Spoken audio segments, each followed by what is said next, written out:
The debt becomes a real problem before there is a debt crisis. That is the uncomfortable part. There probably is not a clean date when the United States wakes up and discovers that the number is suddenly too big. The more realistic danger is quieter. Debt starts to become a problem when it begins choosing the budget before voters do, when interest costs crowd out other priorities, and when markets start asking for a larger reward to keep lending. As of the latest Treasury debt to the penny data available for this project, total public debt outstanding is about $38.9 trillion. But the cleaner number for market pressure is debt held by the public, about $31.3 trillion. That is the debt investors, pension funds, banks, foreign governments, households, and the Federal Reserve actually have to absorb. This is why the debt is not exactly like a household credit card. The United States borrows in its own currency. Its bonds are used as safe assets all over the world. The dollar is the main reserve currency. Those facts give America more runway than almost anyone else. But runway is not the same thing as immunity. The best way to think about the debt is as three warning lights. The first is debt compared with the size of the economy. The second is the interest bill. The third is confidence, whether lenders still believe Washington can make adult choices before it is forced to.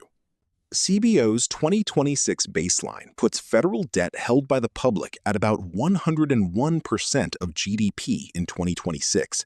By 2036, it reaches about 120%. In the long-term projection, it rises toward 175% by 2056. That does not mean collapse in 2056. It means the line keeps moving in the wrong direction under current law. One symbolic threshold arrives earlier. Around the end of this decade, debt held by the public is projected to pass the post-World War II record as a share of GDP. That old record came after a global war. The new one would come in normal peacetime, with no victory dividend waiting on the other side. The more practical threshold is interest. In 2025, CBO estimated net interest costs at about $970 billion. In 2026, they cross roughly $1 trillion. By 2036, they are projected to reach about $2.1 trillion a year. That is not a future crisis story. That is the budget starting to move today. Interest is dangerous because it does not buy a road, a vaccine, a carrier group, or a school lunch. It is the bill for decisions already made.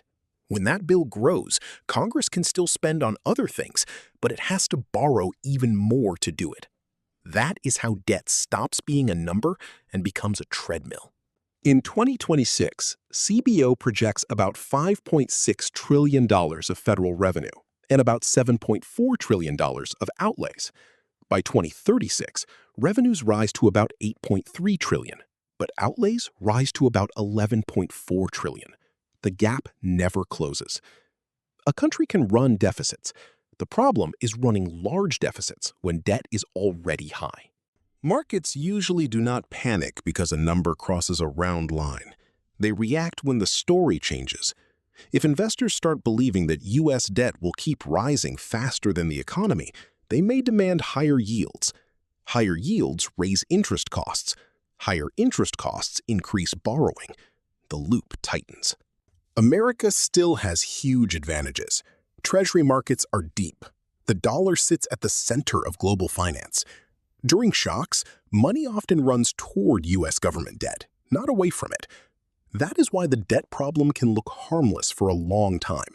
The structure is strong until the price of using it rises. So what would a real problem look like? It probably would not start as empty ATMs or a failed bond auction on day one.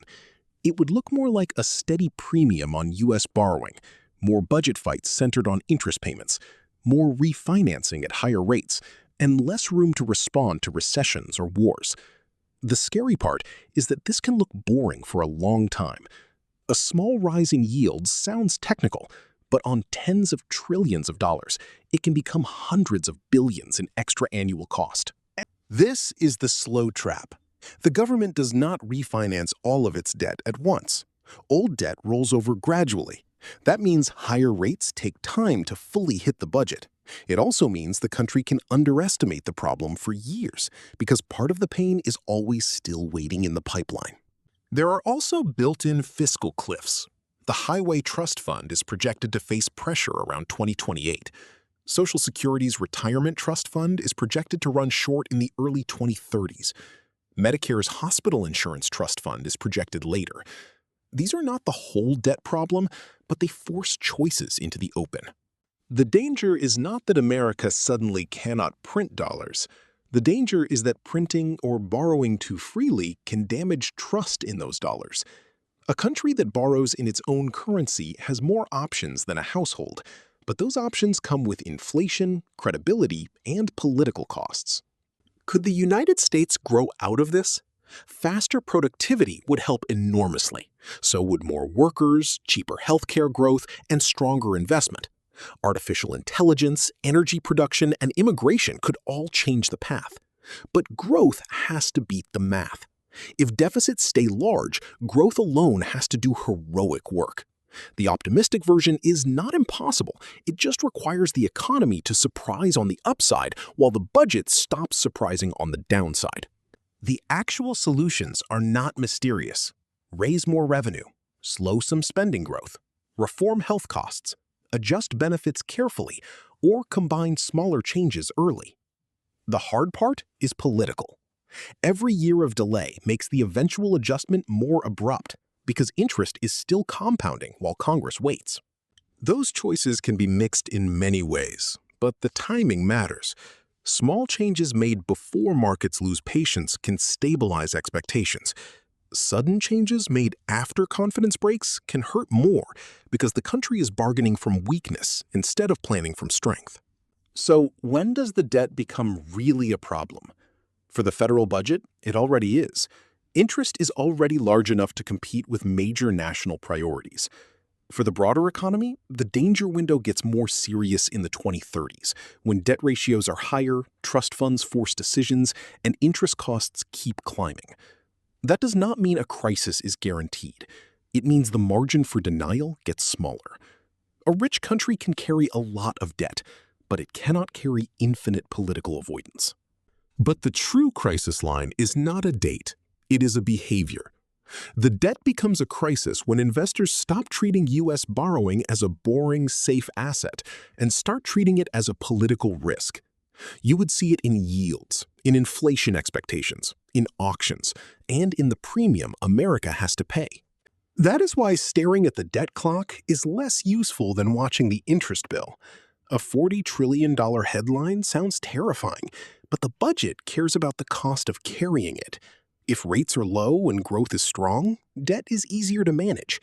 If rates stay high and deficits persist, the same debt becomes heavier. There is a better path.